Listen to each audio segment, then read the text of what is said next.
Yep. Here's your tip. You got your front pump. You got imperfections, spots on the pump. That's gonna keep this thing from bolting down level and true.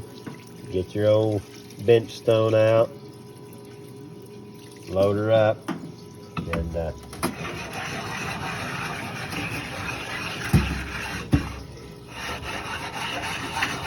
start working this beam.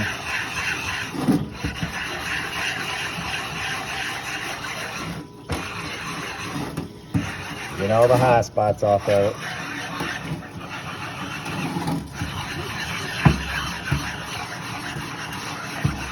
And you too can have a flat pump. Like and subscribe.